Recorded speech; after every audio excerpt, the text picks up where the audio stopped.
नमस्कार साथियों, कैसे हैं आप सब लोग। उम्मीद है सभी बहुत अच्छे हैं, शानदार, लाजवाब, ज़बरदस्त, बेहतर, जिंदाबाद हैं। और आप सभी दिल्ली पुलिस AWO TPO की परीक्षा की तैयारी एक बड़े ही जोरदार और जोशीले अंदाज में कर रहे हैं। आप सभी ने उम्मीद है कल के मॉक टेस्ट एनालिसिस को देख ही लिया होगा। और अब ये मॉक टेस्ट एनालिसिस मैं आपका हर सोमवार कराया करूँगा, शाम के टाइम ही ये एनालिसिस आपका होगा। तो एक तो ना आप सभी को मॉक टेस्ट देना है संडे वाला, और एनालिसिस को ज़रूर ध्यान से देखना है। उसमें आपको पता लगेगा कि आपका कंपैरिजन बाकी साथियों की तुलना में कहाँ है, आपकी स्थिति बाकी सभी की तुलना में कहाँ है। और ये पता भी होना चाहिए, क्योंकि RWA का मॉक टेस्ट ना हर वो साथी देता है जो रियली में एग्ज़ाम में सफलता पाता है, चाहे उसने बैच लिया हो या ना लिया हो। तो जैसे आप पूछ रहे होते हो ना कई बार मुझसे कि कितने लाइव चल रहे हैं, इसलिए ये देखने को कि कंपटीशन कितना है, तो आप कंपटीशन को ना वहाँ पे देखो। वहाँ पे आपको पता लगेगा कि जो साथी आपके साथ एग्ज़ाम में बैठेंगे, उनका क्या स्थिति है, कितना उनका स्कोर आ रहा है। ठीक है? चलिए कल मैंने कराया हुआ है, आप उसे सर्च कर लो, आपको दिख जाएगा। बहुत सारे साथियों को पता भी नहीं है। तो पंकु भाई जय हिंद, हुलसाराम, मेघवाल भाई जय हिंद, सौरभ फोगाट नमस्कार भाई, विकेश भाई जय श्री राम, यशवनी भाई गुड इवनिंग, सभी को नमस्कार, गुड इवनिंग, जय श्री राम, राधे राधे। चलो शुरू करें दोस्त। अब देखो, हमें जो है अभी द्रव चैप्टर को ही ख़त्म करना है। आज हम उसके लास्ट पोर्शन पर हैं। जो हमारा लिक्विड टॉपिक चला हुआ है, आज हम उसको फाइनल कर देंगे। और कुछ टॉप पॉइंट्स उसमें बचे हुए हैं, छोटे मोटे टॉपिक बचे हुए हैं, जैसे कैपिलरी वगैरह है, बहुत शानदार टॉपिक हैं, उनको ख़त्म करेंगे। और उसके बाद में फिर हम उसकी एक उसी तरह की समरी पढ़ेंगे, जैसे अब हमने समरी को पढ़ना शुरू किया है। एक पूरा रिवीजन, आपका कंप्लीट रिवीजन उसमें हो जाएगा।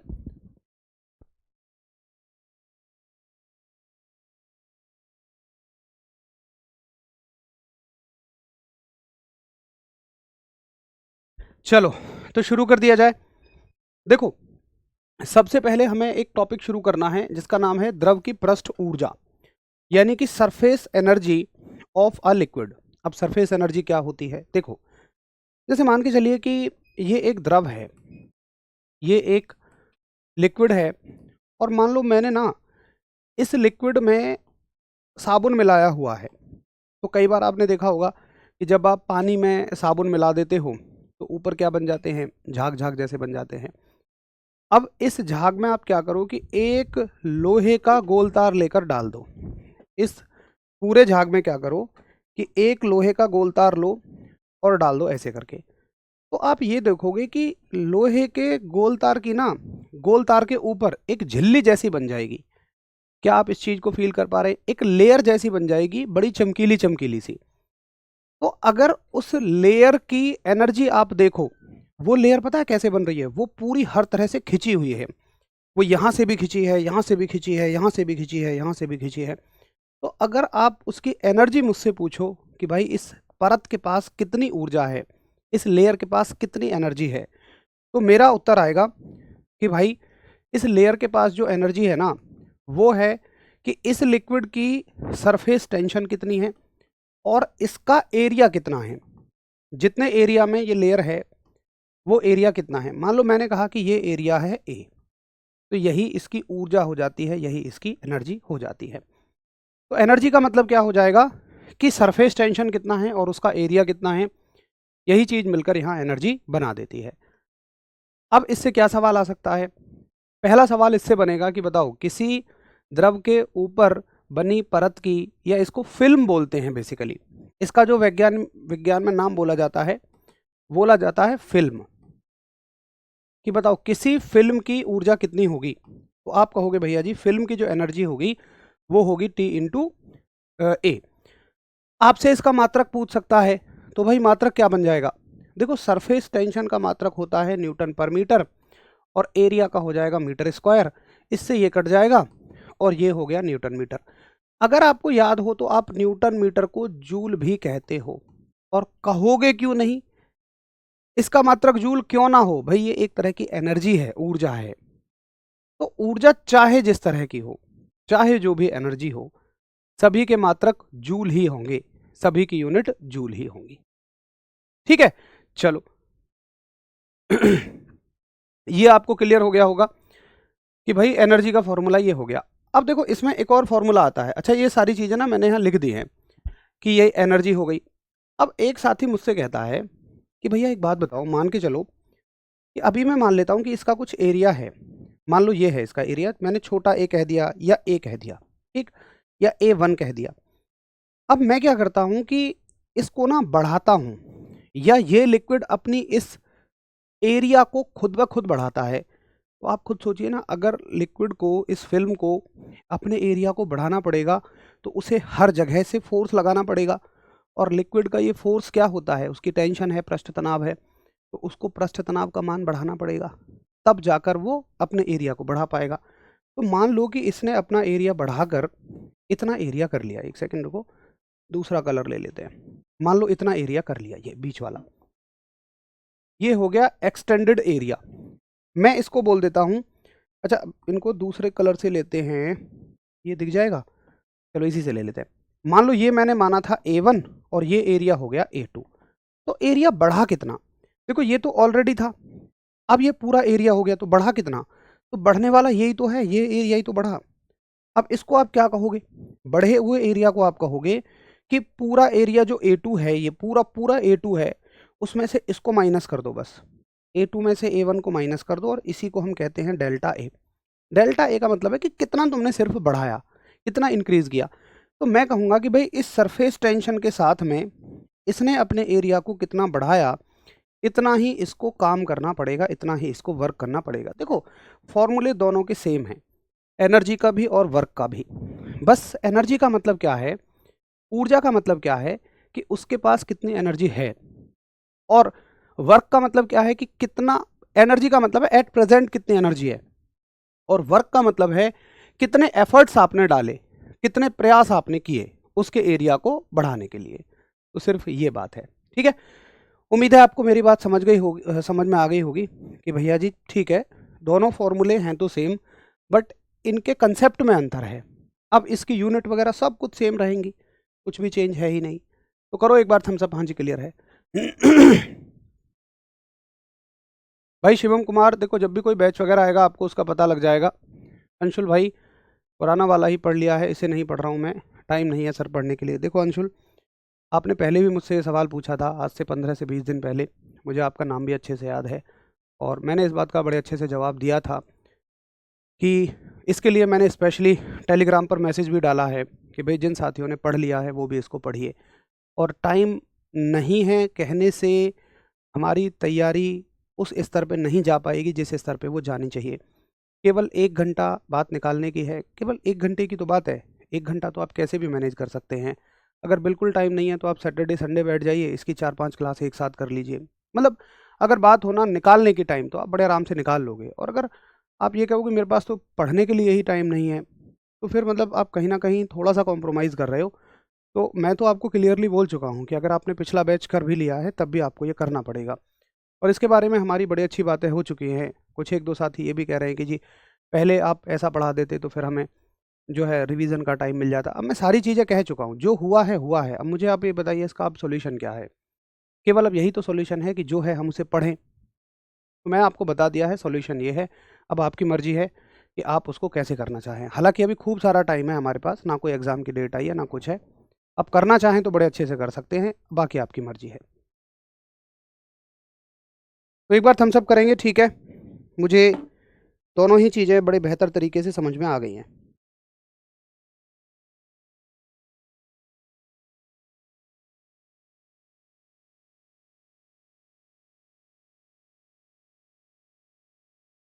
अब देखो, इसमें ना एक फ़र्क आ जाएगा।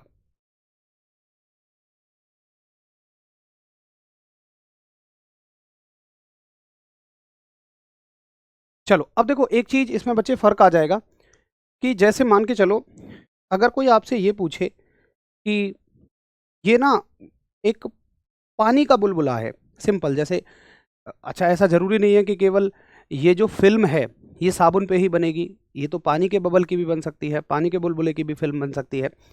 तो अगर पानी के बुलबुले की फ़िल्म होगी और इसकी रेडियस r है, तो आप कहोगे एरिया जो है वो होगा 4 पाई r स्क्वायर। किसके लिए? अगर ये जल की फ़िल्म है। लेकिन अगर यही फ़िल्म हो जाए साबुन की, सोप की, तो देखिए साबुन के केस में क्या होता है ना कि आपने कभी देखा हो तो साबुन ना चमकता है, और देखो वो चमक तभी सकता है जब दो परतें होंगी, जब दो लेयर होंगी। दो लेयर के साथ ही वो शाइन कर सकता है, दो लेयर्स के साथ ही वो चमक सकता है। एक लेयर कभी नहीं चमक सकती, यानी कि पानी की एक ही लेयर होती है लेकिन साबुन की दो परतें होती हैं, दो फिल्में होती हैं ऊपर और नीचे, तभी वो शाइन करती हैं, तभी वो चमकती हैं। तो दोस्त साबुन के केस में क्या हो जाता है कि ये डबल हो जाता है। तो एरिया जब भी आप साबुन के केस में लगाओ ना, तो 8πr² लगाना, अगर ये रेडियस r भी है, क्योंकि एक ऊपर की फिल्म हो जाएगी और एक नीचे की फिल्म हो जाएगी, एक ऊपर फिल्म रहेगी और एक नीचे फिल्म रहेगी।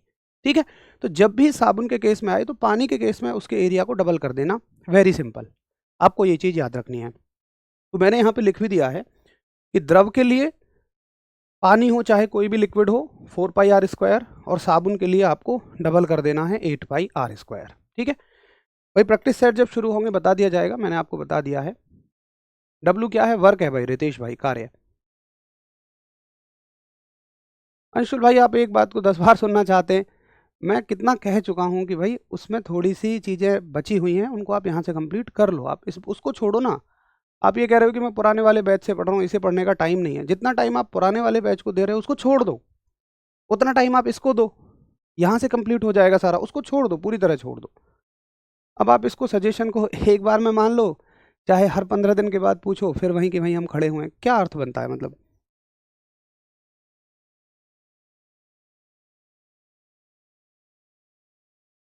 चलो एक कंसेप्ट तो ये क्लियर हो गया। अब यहाँ से क्या सवाल आएगा, सीधे सीधे क्वेश्चन पूछ लेगा वो, छोटा मोटा कोई न्यूमेरिकल पूछ लेगा। मान लो जैसे वो एक न्यूमेरिकल ऐसे भी पूछ सकता है कि बताइए साबुन के केस में, सोप के केस में जो सरफेस टेंशन है, मान लो वो 0.0235 न्यूटन पर मीटर है, और साबुन का एरिया 2 मीटर² बढ़ाने के लिए आपको कितना वर्क करना पड़ेगा, कितना कार्य करना पड़ेगा। तो आप कहोगे कि देखो भाई ऐसा है, वर्क का फॉर्मूला होता तो T इंटू डेल्टा ए ही है, और सरफेस टेंशन है 0.0235, लेकिन डेल्टा ए जब मैं लगाऊंगा ना साबुन का, तो जो वैल्यू दे रखी होगी उसका डबल कर दूंगा। जैसे मुझे 2 दे रखा है ना, मान लो 2 दे रखा है, तो मैं ऑलरेडी उसका डबल करूंगा, तो 2 2 ज़ा 4 हो जाएगा, 4 5 20 की 0 हासिल 2, 4 3 12 2 14 का 4, 1 4 दूनी 8 और 1 9, और ये 0 हो जाएगा, तो 0.0940 ये हो जाएगा इतने जूल। ठीक है, तो ऐसे छोटा मोटा कोई न्यूमेरिकल आ जाएगा।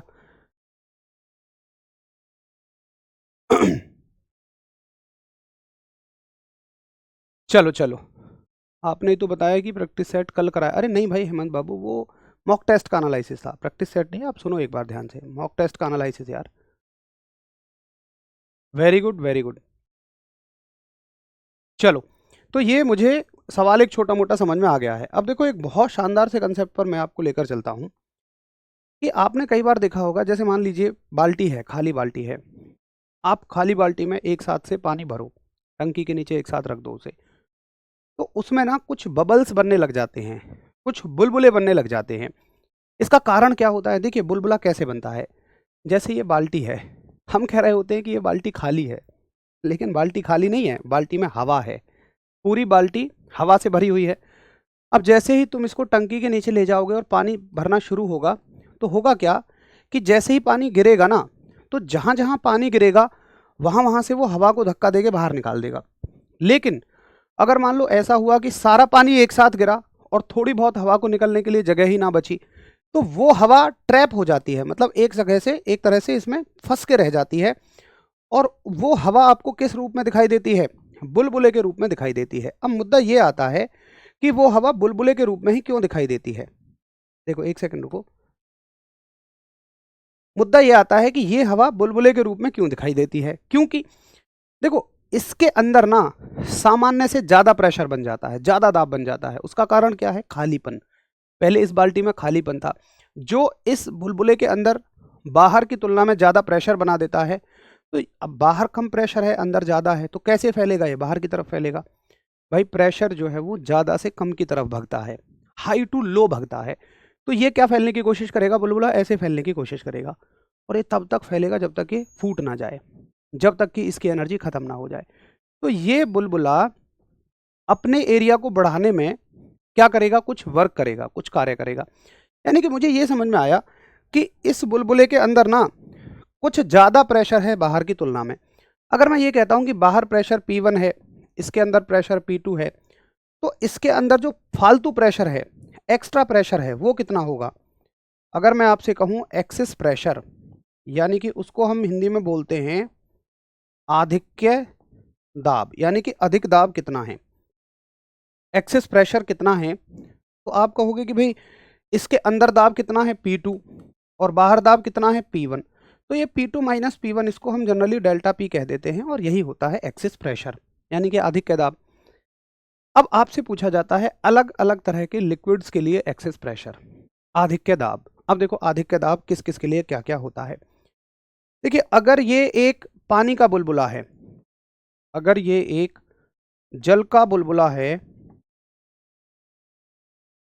यानी कि अगर ये एक वाटर बबल है, तो एक्सेस प्रेशर क्या हो जाएगा, डेल्टा P जो होगा वो होगा 2T/R। टी क्या है, इस लिक्विड की सरफेस टेंशन, और R क्या है, इस बुलबुले की रेडियस। ठीक, अगर ये हवा का बुलबुला है, नंबर 2, अगर ये हवा का बुलबुला है, यानी कि अगर ये एयर बबल है, तब भी इसके लिए यही आंसर रहेगा। अगर ये एयर बबल है तब भी भाई चेंज इन प्रेशर जो होगा वो 2T/R ही होगा। अगर ये नंबर 3, अगर ये साबुन का बबल है, अगर ये साबुन का बुलबुला है, अगर ये सोप बबल है, तो फिर आप जानते हैं कि ये 2 की जगह कितना हो जाएगा, 4 हो जाएगा। किसकी वजह से, वही 2 लेयर की वजह से, डबल लेयर की वजह से। तो डबल लेयर की वजह से कितना हो जाएगा, ये 2 गुना हो जाएगा और इसका आंसर रहेगा 4T/R। एक बार फटाफट हम सब करें, हाँ जी क्लियर है। मुझे ये बात बड़े अच्छे से समझ में आ गई है कि साबुन के लिए क्या होता है, पानी के बुलबुले के लिए क्या होगा, हवा के बुलबुले के लिए क्या होगा।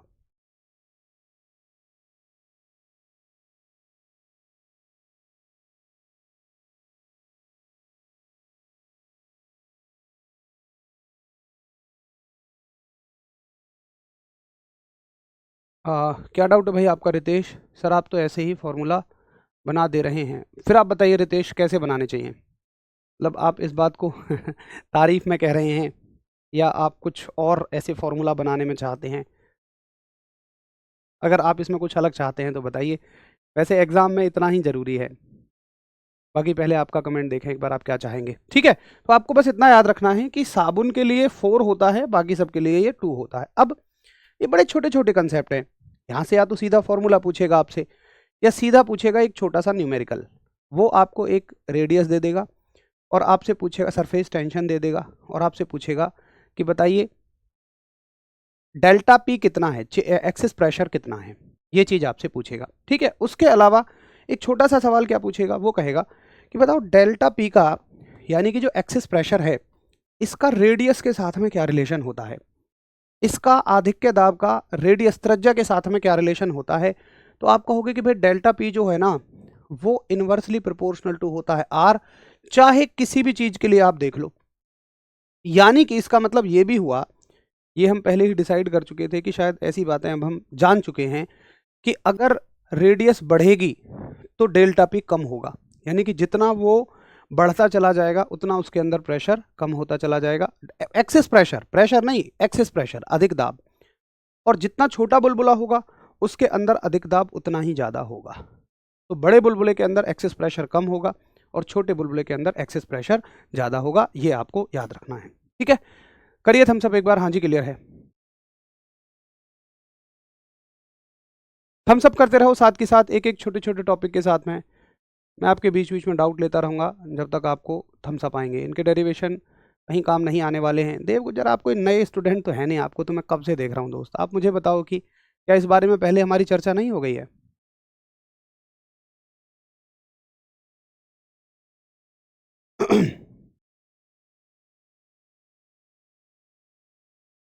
चलो, तो यहाँ तक हमने दो छोटे छोटे से कंसेप्ट को क्लियर कर लिया है और सारी बातें मुझे बड़े अच्छे से समझ में आ भी गई हैं। ठीक है, अब यहाँ से कुछ कुछ छोटे मोटे क्वेश्चन ऐसे ही बनेंगे, वो मैंने आपको बता दिए।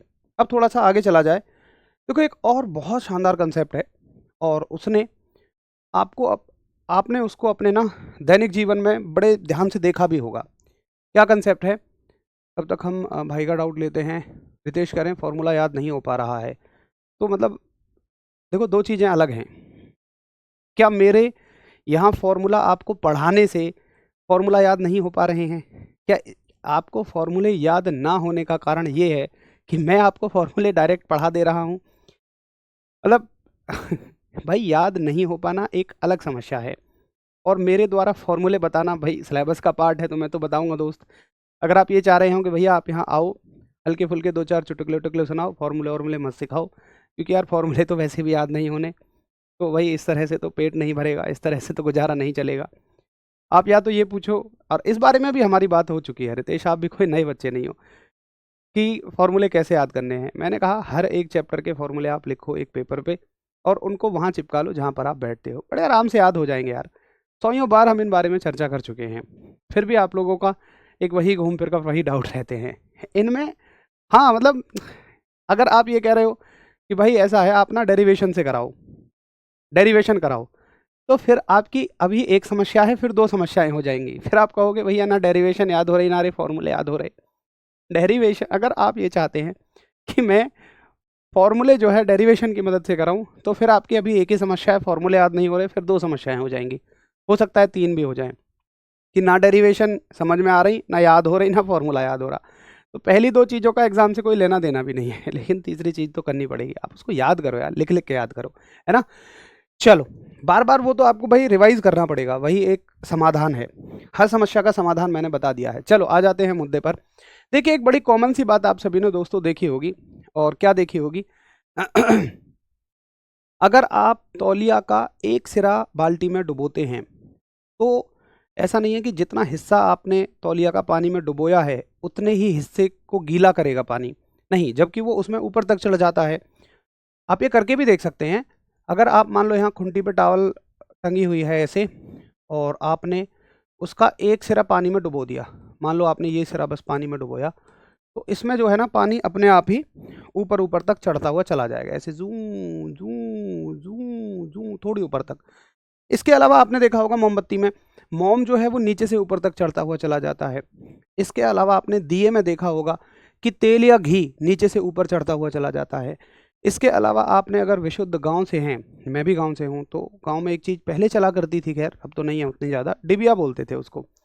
डिबिया का अर्थ क्या था भाई? जैसे खांसी की दवाई खाली हो गई, वो शीशी खाली हो गई, तो माता जी क्या करती थी कि एक कपड़ा लेती थी, उसकी बत्ती सी बनाई और ढक्कन में छेद किया, एक गांठ लगाई ताकि वो नीचे ना गिरे, और उसके हिस्से को नीचे लटका दिया और उसमें मिट्टी का तेल भर दिया, कैरोसिन भर दिया। आजकल तो बहुत सारे लोगों ने कैरोसिन देखा ही नहीं है। और ऐसा आपने देखा भी होगा कि उसमें ना नीचे से ऊपर की तरफ कैरोसिन ऊपर चढ़ जाता था। तो यहाँ सोचने की बात यह है कि कोई भी लिक्विड नीचे से ऊपर विदाउट एनी फोर्स कैसे चढ़ रहा है? फोर्स मतलब तुम्हारे द्वारा लगाए गए विदाउट एनी फोर्स, क्योंकि आपने देखा होगा कि अगर आपको नीचे से पानी ऊपर उठाना है तो आपको यार कोई ना कोई पंप लगाना पड़ता है। जैसे आपने खेतों में देखा है, जब आप ज़मीन से पानी निकाल रहे हो तो आप इंजन का इस्तेमाल कर रहे हो, वो क्या है? एक पंप ही तो है। मोटर का इस्तेमाल कर रहे हो, वो एक पंप है। लेकिन यहाँ लिक्विड कैसे नीचे से ऊपर चढ़ जाता है? तो इसका कारण देखो ये है कि हर एक उदाहरण जो भी मैंने आपको दिया, चाहे वो टॉवल का दिया हो, तौलिया का, चाहे वो किसी भी बत्ती का दिया हो, उन सब में ना बारीक बारीक धागे हैं, और ये धागे ना बारीक बारीक नलियों की तरह काम करते हैं। देखो, नली और पाइप में ना फर्क होता है। पाइप का मतलब है मोटी सी, जिसका डायमीटर बड़ा हो, और नली का मतलब जिसका डायमीटर छोटा हो। जैसे कभी आप ये नहीं कहते हो कि टूथपेस्ट की पाइप, नहीं, आप कहते हो टूथपेस्ट की ट्यूब, या जो दवाइयाँ आती हैं जिनमें आप उन्हें ट्यूब कहते हो। आप ये तो नहीं कहते हो कि यार जरा उसकी बीटाडीन की पाइप लिया, आप कहते हो बीटाडीन की ट्यूब लिया। तो जो छोटी होती है ना उनको ट्यूब कहते हैं। अब ये सब जितने भी धागे हैं, ये सब बहुत बारीक बारीक नलियों की तरह ही काम करते हैं, पाइप की ट्यूब की तरह ही काम करते हैं। और कितनी पतली ट्यूब? आपके बाल बराबर जितनी पतली ट्यूब। भैया बाल कितना पतला है? तो बाल की मोटाई जो है वो 6 mm है, 6 मिलीमीटर है।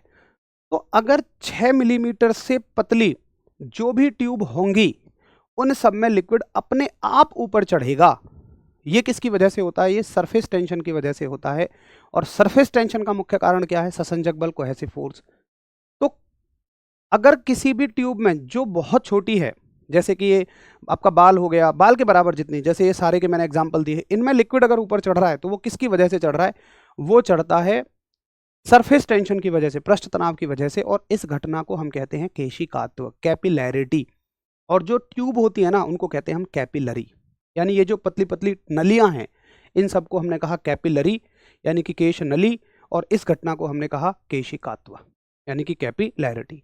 तो एक सवाल यहाँ से ये बनेगा कि किसी भी द्रव के ऊपर, या अच्छा देखो, ये नहीं है कि केवल ऊपर ही चढ़ेगा। अगर हल्का लिक्विड में डालोगे तो ऊपर चढ़ेगा। अगर इसी केश नली को ना तुम किसी भारी लिक्विड में डाल दो, जैसे कि पारा, तो ये नीचे भी गिर सकता है। पारा उसमें नीचे गिर जाएगा। मतलब मैं ये समझाना चाह रहा हूँ, जैसे मान लो इस बर्तन में भरा हुआ है बहुत सारा मरकरी, ठीक है, और अगर तुम किसी ट्यूब को लाकर इसमें डालोगे ऐसे, तो मरकरी जो है ना उसमें वो नीचे गिर जाएगा। एक सेकंड रुकना, पूरा ही खाली हो गया। जैसे मान लो इसमें यहाँ तक ये मरकरी भरा हुआ है, पूरा पारा भरा हुआ है, तो पारा जो है वो इसमें नीचे आ जाएगा, यानी कि ऐसे करके गिर जाएगा इस तरह से। तो ये जितनी हाइट नीचे गिरेगा, इसका भी फॉर्मूला है।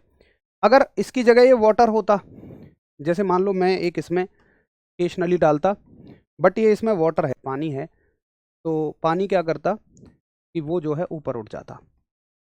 ये मान लो वाटर है, पानी है, तो पानी इसमें ना ऊपर उठ जाता ऐसे करके, इतना ऊपर। तो जितनी ये हाइट ऊपर उठता उसका भी फॉर्मूला है। तो याद रखना कि किसी भी द्रव का किसी केश नली में ऊपर उठना या नीचे गिरना अपने आप, बगैर किसी एक्सटर्नल फोर्स के, इस घटना को हम केशिकात्व कहते हैं, कैपिलैरिटी कहते हैं। और जो केश नली होती है उसको कैपिलरी कहते हैं। और इसकी मोटाई 6 mm से कम ही होनी चाहिए। ये 3 फैक्ट आपको याद रखने पड़ेंगे, ठीक है। चलो, तो ये मुझे केशिकात्व समझ में आ गया। और ये बड़ा इंपॉर्टेंट पॉइंट है कि भाई केशिकात्व का मुख्य कारण क्या होता है? तो साहब, केशिकात्व का मुख्य कारण पृष्ठ तनाव होता है, सरफेस टेंशन होता है। अब तुम अगर मुझसे पूछो कि भैया इसका फॉर्मूला क्या है, जो ये हाइट ऊपर या नीचे जा रहा है, तो भैया दोनों का एक ही फॉर्मूला है। अर्जी फॉर्मूला है 2t cos थीटा अपन r रो जी। ये एक फॉर्मूला आप याद रखता, 2t cos थीटा अपन r रो जी। टी क्या है? Surface tension. कॉस थीटा है आपका स्पर्श कोण, एंगल ऑफ कांटेक्ट। आर क्या है? इसकी त्रिज्या, केश नली की रेडियस कितनी है।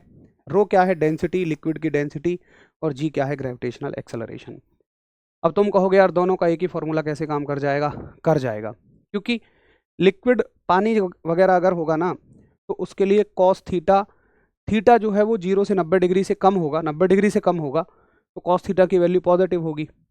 बट अगर मरकरी के लिए देखोगे तो ये वैल्यू 90 से ज़्यादा होगी, तो ये नेगेटिव हो जाएगा। मतलब अगर पारे के लिए देखोगे ना, तो ये वैल्यू नेगेटिव आएगी। नेगेटिव का मतलब ये नीचे गिर रहा है, और पॉजिटिव का मतलब ये ऊपर जा रहा है। इतना सा फर्क पड़ेगा बस, ठीक है। तो ये एक ही फॉर्मूला दोनों के साथ काम कर जाएगा। अब देखो इससे क्या सवाल आएगा, फिर वही बात है, हम डिस्कस कर चुके हैं भाई, फॉर्मूले से सवाल बहुत सारे बन सकते हैं कि बताओ किसी कैपिलरी में जो लिक्विड ऊपर चढ़ता है या नीचे गिरता है, उसकी जो हाइट है सरफेस टेंशन के साथ कैसा संबंध रखती है? डायरेक्टली प्रोपोर्शनल होती है। स्पर्श कोण के साथ कैसा संबंध रखती है? उसके कॉस के डायरेक्टली प्रोपोर्शनल होती है। रेडियस के इन्वर्सली प्रोपोर्शनल होती है। सरफेस टेंशन के हो गया, डेंसिटी के इन्वर्सली प्रोपोर्शनल होती है। जी के लिए नहीं पूछता, इन चीज़ों के लिए पूछेगा। तो बताओ एक बार कि हाँ जी भैया ठीक है, इन क्वेश्चंस को तो मैं कर लूँगा बड़े आराम से।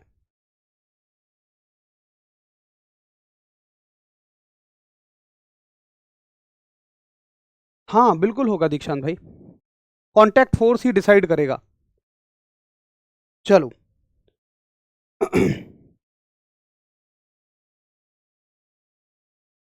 अब देखो, एक इसमें और कंसेप्ट क्या देता है, वो कई बार क्या कहेगा कि देख भाई आर को ना इधर लेके जा। हमने कहा ठीक है भाई, लो ले गए, एच इंटू आर हो जाएगा। अब 2t cos of theta upon rho G. अब देखो, अगर मैं ये कहता हूं कि सेम लिक्विड है, मतलब मैं दो केश नली ले रहा हूं जिनकी रेडियस अलग अलग है, दो कैपिलरी ट्यूब ले रहा हूं जिनकी रेडियस अलग अलग है, उनको सेम लिक्विड में डिप कर रहा हूं, एक ही लिक्विड में डिप कर रहा हूं। एक ही लिक्विड में डिप करोगे मतलब एक पतली नली है, एक मोटी नली है, मान लो ये मेरे पास दो नलियां हैं, एक ये है और एक नली ये है, इसकी रेडियस R1 है, इसकी रेडियस R2 है। मान लो इसमें लिक्विड H1 ऊंचाई तक चढ़ा और इसमें लिक्विड H2 ऊंचाई तक चढ़ा, भाई दोनों में लिक्विड अलग अलग चढ़ेगा क्योंकि रेडियस आप सेम ले रहे हो, बट जिस लिक्विड में मैंने डाला वो सेम है तो टी की वैल्यू सेम होगी, लिक्विड सेम है तो थीटा सेम होगा, डेंसिटी सेम होगी, जी सेम होगा, मतलब ये पूरी चीज कांस्टेंट हो जाएगी। तो आप कह सकते हो कि अगर आप अलग अलग कैपिलरी ट्यूब लेते हो बट लिक्विड सेम है तो सारी चीजें सेम हो जाएंगी, मतलब तुम लिख सकते हो कि H इंटू आर बराबर क्या हो जाएगा, कांस्टेंट हो जाएगा, नियतांक हो जाएगा। तो तुम ये भी लिख सकते हो इसका मतलब कि H1 R1 बराबर H2 R2, ठीक है, और H1 R1 बराबर H2 R2 ये एक नियम होता है, इसे हम कहते हैं जुरियन का नियम। तो ये सवाल आ सकता है कि बताइए जुरियन या जर्लिन का क्या नियम होता है, तो आप कहोगे भैया जुरियन कह दो या जर्लिन कह दो, असल में ये विदेशी वैज्ञानिक है ना, तो वहाँ की भाषा में इनको जर्लिन, इंडियन में जुरियन बोला जाएगा। तो इनका एक फॉर्मूला है, वो क्या है, तो भैया वो ये है H इंटू आर बराबर कॉन्स्टेंट। यह सवाल आ जाएगा छोटा सा न्यूमेरिकल, H1 दे देगा, R1 दे देगा, H2 दे देगा, बोलेगा जुरियन के नियम के हिसाब से R2 बताइए, तो आप कहोगे H1 R1 बराबर H2 R2। बड़ी आसान सी बात है, फटाफट थम्स अप करो, हाँ जी क्लियर है।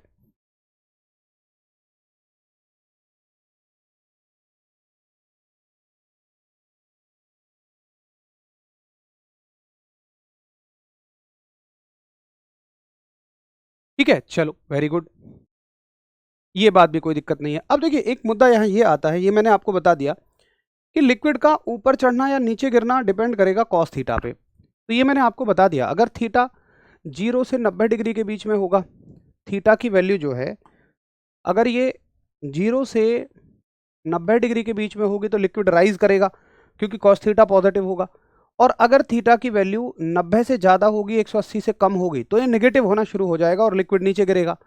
अगर थीटा की वैल्यू एग्जैक्टली 90 डिग्री होगा, जैसे पानी और चांदी के लिए होता है, तो कॉस 90 जीरो हो जाएगा। अब जीरो का मतलब क्या है कि लिक्विड बिल्कुल भी ऊपर नहीं चढ़ा, तो जहां लिक्विड है वहीं लिक्विड वो रहेगा। ये तीन केस भी मैंने लिख दिए हैं, यहां से भी सवाल आ सकता है आपका एंगल से, ये मैंने लिख दिया कि कब ऊपर चढ़ेगा, कब नीचे उतरेगा, और कब वो एक ही लेवल पे रहेगा, यानी कि ना तो ऊपर चढ़ेगा और ना ही नीचे उतरेगा। ठीक है,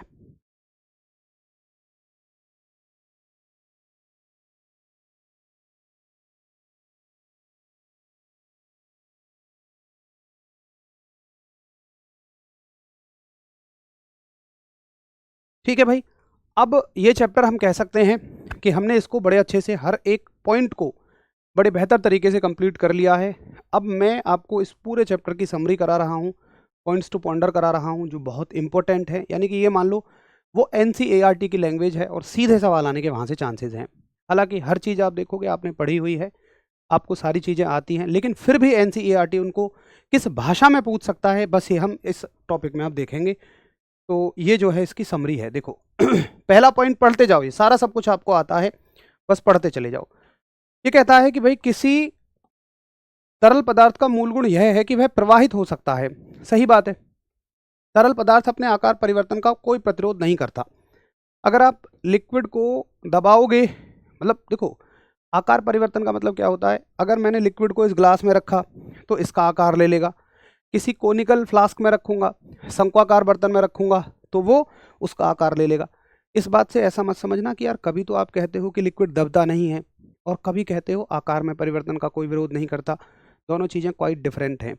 आकार में परिवर्तन का विरोध ना करने का मतलब है कि वो जिस बर्तन में डालो, जिस शेप में डालो, उसकी शेप पकड़ लेगा, और असंपीड्य का मतलब है उसको दबाओ, उसको कंप्रेस करो तो वो कंप्रेस नहीं होगा, ये चीज़ है, तो वो असंपीड्य होता है। ठीक, अच्छा, तरल पदार्थ का आकार उसके पात्र के आकार से निर्धारित होता है। इंग्लिश में भी समझ में आ जाएगा, हिंदी में भी, कोई मुश्किल नहीं है। ये मैंने बता दिया कि द्रव असंपीड्य होते हैं, यानी कि नॉन कंप्रेसिबल होते हैं, अपनी एक स्वतंत्र सरफेस होती है, जबकि गैस जो होती हैं वो कंप्रेसिबल होती हैं और उनके लिए उपलब्ध समस्त स्थान घेरने के लिए फैलती है। इसका मतलब क्या है कि ऐसा है ना, लिक्विड को अगर डालोगे ना तो ऐसा नहीं है कि वो इस पूरे बर्तन में भर जाएगा, जितना लिक्विड होगा उतनी एक सरफेस पे आके रुक जाएगा। लेकिन गैस को, इतनी सी गैस लो, इसमें भरो तो भी पूरा बर्तन घेर लेगी, और बड़े बर्तन में भरो तो भी पूरा बर्तन घेर लेगी। वो क्या है ना, उसके मॉलिक्यूल दूर दूर होते हुए चले जाते हैं। ठीक है, आगे देखो, यदि F किसी क्षेत्रफल A पर तरल पदार्थ द्वारा लगाया गया बल है तो औसत दबाव को बल और क्षेत्रफल के अनुपात के रूप में परिभाषित किया जाता है, यानी P एवरेज जो है वो फोर्स अपॉन एरिया है। ये भी बात हमने समझ ली थी। उसके अलावा ये बहुत इंपॉर्टेंट पॉइंट हैं, हर एक पॉइंट मैंने आपको लिखवा दिया है, हर एक पॉइंट पे एक डिटेल डिस्कशन हमारा हो चुका है। आगे देखो, पास्कल का नियम कहता है कि विराम अवस्था में किसी तरल पदार्थ में दाब समान ऊंचाई पर स्थित सभी बिंदुओं पर समान होता है। तो ये बात बड़ी ध्यान रखनी है। आज से पहले हम क्या समझते थे कि पास्कल साहब का नियम कहता है कि द्रव के सभी बिंदुओं पर दाब समान होता है, लेकिन अब हम इस बात को गहराई से समझे हैं कि सभी बिंदुओं पर समान ऊंचाई पर समान होता है। बस अगर ऊंचाई बढ़ेगी या घटेगी तो प्रेशर कम या ज़्यादा हो जाएगा। तो दाब समान होने के लिए ऊंचाई को कम या ज़्यादा होना पड़ेगा। आगे, किसी तरल पदार्थ में दाब अभिव्यक्ति के अनुसार गहराई h के साथ इस प्रकार बदलता है। हम कहते हैं कि टोटल प्रेशर जो होता है वो एटमॉस्फेरिक प्रेशर प्लस ρgh होता है। अच्छा, असमान अनुप्रस्थ काट वाले पाइप में प्रत्येक सेकंड किसी भी बिंदु से गुजरने वाले असंपीड्य तरल पदार्थ का आयतन स्थिर प्रवाह में समान होता है। ये बात हमने कही है कि जितना लिक्विड डालोगे दूसरी साइड से उतना ही निकलेगा, यानी उसका वॉल्यूम कह दो या तो उसका आप आयतन कह दो, या चाहे आप कह दीजिए उसका द्रव्यमान। ये दोनों बातें एक ही होंगी। ठीक है, यह समीकरण असंपीड्य द्रव प्रवाह में द्रव्यमान संरक्षण के कारण है। और ये कौन सा सिद्धांत था? ये अविरलता का सिद्धांत था, जिसमें एरिया और वेलोसिटी कांस्टेंट थे।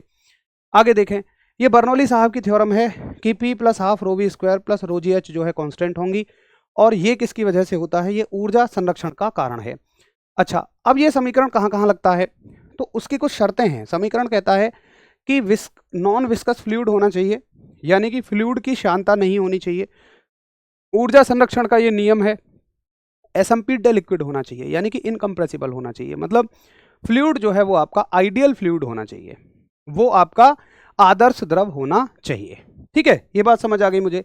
आगे देखो, यद्यपि किसी तरल पदार्थ में अपरूपण विकृति के लिए, अच्छा मतलब ये क्या है? सिंपल सी बात है, इसको इतना मुश्किल ना पढ़ के हम ऐसे कह सकते हैं कि देखो, हमने ये पढ़ा कि देखो कोई भी प्रतिबल क्या होता है, हमेशा कोई भी स्ट्रेस क्या होती है?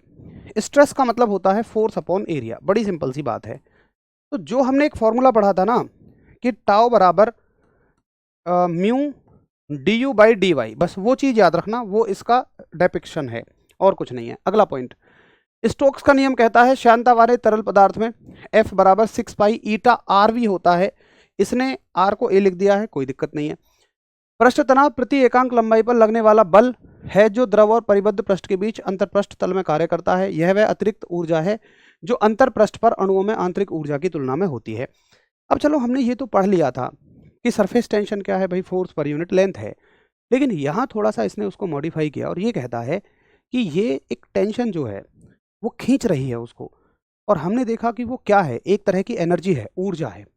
और ऊर्जा किसके द्वारा समाहित की गई है? उसके मॉलिक्यूल्स के द्वारा समाहित की गई है। तो ये शब्द जब ऐसे भयंकर हिंदी के शब्द दे देता है ना, तो हम बड़े कंफ्यूज से हो जाते हैं। अंतरपृष्ठ पर आंतरिक ऊर्जा, लेकिन सिंपल सा मतलब इसका ये है कि उसका जो टॉप सरफेस है, फ्री सरफेस है, उसके जो मॉलिक्यूल्स हैं, उन्होंने जो अपने अंदर ऊर्जा समाई हुई है, उसी को हम सरफेस टेंशन कहते हैं। बड़ी आसान सी बात है। ठीक है, ये बात मुझे समझ आ गई। अब ये आ जाते हैं NCERT के हार्डकोर पॉइंट। एक एक चीज को समझिए। ये क्या कहता है आपसे कि दाब एक अदिश राशि है। ठीक बात है।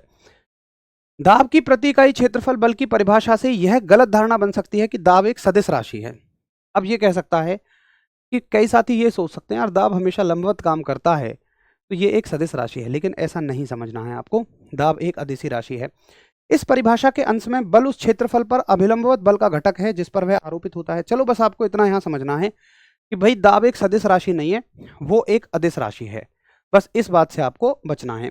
आगे चलो, किसी तरल पदार्थ के दाब को केवल किसी ठोस पदार्थ, जैसे किसी बर्तन की दीवार या तरल पदार्थ में डूबे किसी ठोस पदार्थ पर ही लगने वाला दाब नहीं समझना चाहिए। मतलब वो ये कहना चाह रहा है यार केवल प्रेशर ऐसा नहीं है कि कील ने दीवार पे लगाया या किसी लिक्विड ने लगाया। नहीं, अगर लिक्विड बह भी रहा है तब भी वो एक प्रेशर कैरी कर रहा है। तो यहाँ से सवाल क्या बन सकता है कि क्या बहते हुए लिक्विड में दाब होता है, प्रेशर होता है?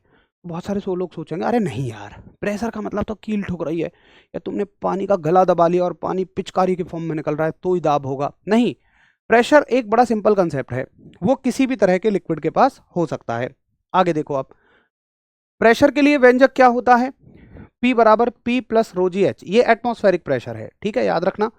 यदि द्रव असंपीड्य है ये कह रहा है अगर ये इनकम्प्रेसिबल है तो ये बात सत्य है कि व्यवहारिक रूप से यह तरल पदार्थों के लिए भी सत्य है, जो कि अधिकांशतः असंपीड्य हैं और इसलिए ऊंचाई के साथ स्थिर है। तो ये कह रहा है कि देखो ये तब सत्य है जब आपका लिक्विड इनकम्प्रेसिबल है, जब आपका जो द्रव है वो असंपीड्य है और ये ऊंचाई के साथ स्थिर रहेगा। अगर लिक्विड आपका इनकम्प्रेसिबल है, अगर लिक्विड इनकम्प्रेसिबल है तो ये व्यंजक ऊंचाई के साथ स्थिर रहेगा। ठीक है, आगे देखें। अब ये कह रहा है कि वही सीधी सी बात है, हम कह रहे हैं P बराबर P एटमॉस्फेरिक प्लस प्लस रो जी एच। इसमें से अगर इस रो जी एच को देखो तो ये कितना हो जाएगा, P माइनस पी ए, और इसको हम क्या कहते हैं, गेज प्रेशर, गेज दाब। इसके बारे में हम बात कर चुके हैं अच्छे से। अगला पॉइंट, जैसे जैसे तापमान बढ़ता है द्रव के परमाणु अधिक गतिशील होते हैं और शांता गुणांक गिर जाता है। अब देखो आपसे सवाल पूछ सकता है, हमने पढ़ लिया कि तापमान बढ़ाने पर द्रव का शांता गुणांक गिर जाता है, कम हो जाता है, लेकिन वो बोलेगा क्यों? तो उत्तर होगा कि परमाणु जो है अधिक गतिशील हो जाते हैं। जितना उनका टेम्परेचर बढ़ाओगे उतनी ज़्यादा उनको एनर्जी मिलेगी और उतनी ज़्यादा उनकी गति होगी। लेकिन गैसों में तापमान वृद्धि से परमाणुओं की यादृच्छिक गति बढ़ जाती है और ईटा बढ़ जाता है, लेकिन गैसेज में इसका उल्टा होता है। गैसेज में उनका जो रैंडम मोशन है वो बढ़ता तो वो भी है, लेकिन वहाँ पर विस्कोसिटी जो है बढ़ती है। तो ये एक बड़ा इंपॉर्टेंट पॉइंट हो गया कि टेम्परेचर बढ़ाने से विस्कोसिटी यानी कि शांता द्रवों के लिए घट जाती है जबकि गैसों के लिए बढ़ जाती है। एक बड़ा जबरदस्त इंपॉर्टेंट क्वेश्चन हो गया। आगे देखो, पृष्ठ तनाव पृष्ठ पर उपस्थित अणुओं की आंतरिक स्थितिज ऊर्जा की तुलना में उनकी स्थितिज ऊर्जा की अधिकता के कारण उत्पन्न होता है। अब ये बोलेगा, देखो हमने कहा इंटरनल एनर्जी, लेकिन इंटरनल में कौन सी, काइनेटिक है, पोटेंशियल है, तो आप कहना कि ये पोटेंशियल एनर्जी है, वहाँ गति का तो कोई काम ही नहीं है, स्थितिज ऊर्जा होती है। ऐसी पृष्ठीय ऊर्जा दो पदार्थों जिनमें कम से कम एक द्रव होता है को अलग करने वाले अंतर पृष्ठ पर उपस्थित होती है। यह केवल एक द्रव का गुण नहीं है। ये कह रहा है ये हमेशा दो पदार्थों के बीच की बात है। अब तुम कहोगे वहाँ मान लो पानी भरा हुआ है कूलर में, तो दूसरा पदार्थ कहाँ है? ऊपर का पदार्थ है हवा। मैंने कहा भी था कि जब दो लिक्विड कांटेक्ट में होंगे तो सरफेस टेंशन कम ज़्यादा हो सकती है कंपैरेटिवली जब वो फ्री सरफेस है, मुक्त सतह है। तो मान लो तुम कूलर में भरे हुए पानी को देख रहे हो, उसके ऊपर क्या है, हवा है, तो सरफेस टेंशन की कुछ वैल्यू है, बट इसके ऊपर तुम शहद भर दो तो इसकी वैल्यू कुछ और हो सकती है। तो आपको ऐसे पॉइंट याद रखने हैं कि ये एक द्रव का गुण नहीं है। आपसे पूछ लेगा कि बताओ पृष्ठ तनाव किस एक द्रव का गुण है या नहीं, या कुछ और करके पूछ लेगा, तो आपको याद रखना है कि ये एक लिक्विड की प्रॉपर्टी तो नहीं है, एक फ्लूइड की प्रॉपर्टी नहीं है, उसके ऊपर कुछ दूसरा होना चाहिए, चाहे वो हवा ही क्यों ना हो, चाहे वो एयर ही क्यों ना हो।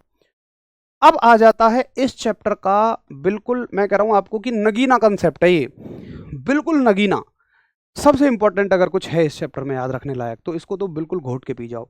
इसमें क्या दे रखा है, वही क्वांटिटीज आपको दे रखी हैं, प्रेशर है, डेंसिटी है, स्पेसिफिक ग्रेविटी है, कोएफिशिएंट ऑफ विस्कोसिटी है, सरफेस टेंशन है। स्पेसिफिक ग्रेविटी क्या होती है? देखिए स्पेसिफिक ग्रेविटी मैं आपको बताऊं कि ये दो डेंसिटी का कंपैरिजन होता है, ये दो घनत्वों का कंपैरिजन होता है।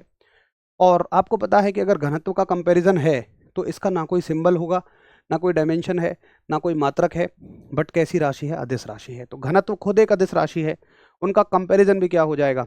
स्पेसिफिक ग्रेविटी जैसे आपेक्षिक घनत्व होता है वही चीज़ है। ठीक, तो इन सब का सिंबल दे रखा है, इनकी डायमेंशन दे रखी है, यूनिट दे रखी है, और इनसे इंपॉर्टेंट कुछ पॉइंट दे रखे हैं कि ये अदिश है या सदिश है। तो इनको तो ना बिल्कुल भाई घोट के पी जाना, इसमें से तो कुछ भी आप छोड़ना ही मत, सारा अच्छे से कर जाना। तो बड़े अच्छे से हमने लगभग 7 से 8 क्लासेस में इसको अच्छे से रिवाइज कर लिया, अच्छे से कंप्लीट कर लिया, और अब इसमें कोई भी एक पॉइंट नहीं बचा। लेकिन अगर आप नज़र डालें तो बहुत सारे छोटे छोटे फैक्ट हो गए। अगर आप सच में फैक्टों को देखें तो बहुत सारे क्वेश्चंस हो गए। अगर इस चैप्टर से मैं पूछूं कि कोई आपको 3 क्वेश्चन बनाने हैं, 3 नहीं आप शायद 300 सवाल बना दोगे। हर वो 300 सवाल आपको याद होने चाहिए, तब हम एग्ज़ाम में बनने वाले 2 से 3 सवालों को करेंगे। यार अगर एग्जामिनर को केवल इस चैप्टर से 2 क्वेश्चन लेने हों तो ज़रा सोचो ना कि कितने ऑप्शंस हैं उसके पास। वो एक सरफेस टेंशन की वैल्यू पूछ लेगा, एक किसी की डायमेंशन पूछ लेगा, तो बहुत सारे क्वेश्चन एक टॉपिक से बन सकते हैं। आपको चाहिए कि उसकी थ्योरी बिल्कुल क्लियर होनी चाहिए। ठीक है भाई, कंटेंट ओवर हो चुका है। 1-2 साथी बिल्कुल शुरू से ही परेशान हैं, कमेंट इसलिए नहीं लिया क्योंकि वो बाकी सभी का सिर्फ टाइम वेस्ट होता, इसलिए मैंने नहीं लिया। तो सबसे ज़्यादा आज कमेंट देखने को मिल रहा है जतिन भाई का कि वो कह रहे हैं मैंने अभी से तैयारी शुरू की है, क्या मेरा सिलेक्शन हो सकता है? जतिन भाई, सिलेक्शन का होना इस बात पर निर्भर नहीं करता कि आपने तैयारी कब से शुरू की है। हालाँकि हाँ, ऐसा ज़रूर है कि बिल्कुल अगर आप एग्ज़ाम से 10 दिन पहले ही करो तो असंभव है, लेकिन अभी एग्ज़ाम में थोड़ा समय है। अभी आप तैयारी शुरू कर सकते हो, लेकिन आप सोचिए जिस बच्चे ने आपसे 2 महीने पहले से तैयारी की है या 6 महीने पहले से तैयारी कर रहा है, आपकी रेस उससे है। अब आप ये देख लो कि 1 घंटे में अगर 1 दिन में वो 6 घंटे पढ़ रहा है, 7 घंटे पढ़ रहा है और 3-4 महीने पहले से पढ़ रहा है, तो आपको डेफ़िनेटली 10-12 घंटे पढ़ना ही पड़ेगा। अगर आप इतना पढ़ सकते हैं, कर सकते हैं, सिलेबस कंप्लीट कर सकते हैं, तब आप ज़रूर कर सकते हैं। अब मैं आपसे कह दूँ हाँ कर लोगे, तुम तैयारी शुरू करो कल, फिर परसों से खाली बैठ जाओ, तो ये कैसे कहा जा सकता है कि क्या मेरा सिलेक्शन हो जाएगा? तो सिलेक्शन की तो मैं उनकी भी गारंटी नहीं ले सकता जो 6 महीने पहले से पढ़ रहे हैं। भाई सिलेक्शन की गारंटी तब है जब आप जो चीज़ें कराई जा रही हैं उनको पढ़ें और अच्छे से बड़े बढ़िया तरीके से याद करें, ठीक है? चलो, तो अभी कौन सा टॉपिक हम शुरू करेंगे? बस मुझे 1 सेकंड का समय दे दीजिए, मैं आपको तुरंत देख के बता देता हूँ। जो हमारे सिलेबस का अगला टॉपिक होगा, उसी को शुरू कर लेंगे और हमारी एनसीईआरटी के हिसाब से होगा, है ना? एनसीईआरटी को तो याद है, बट मैं ये देख लूँ कि एनसीईआरटी का कौन सा अगला टॉपिक आपके सिलेबस का पार्ट है।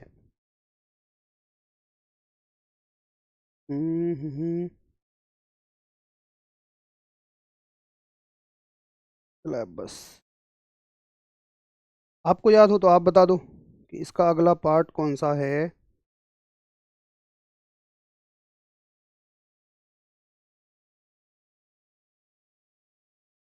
तो ये हो गया आपका मोशन प्रेशर हो गया, यूनिट्स ऑफ मेजरमेंट भी हमारा हो गया है। तो इसके बाद हमारा होना चाहिए साउंड, हीट एंड टेम्परेचर।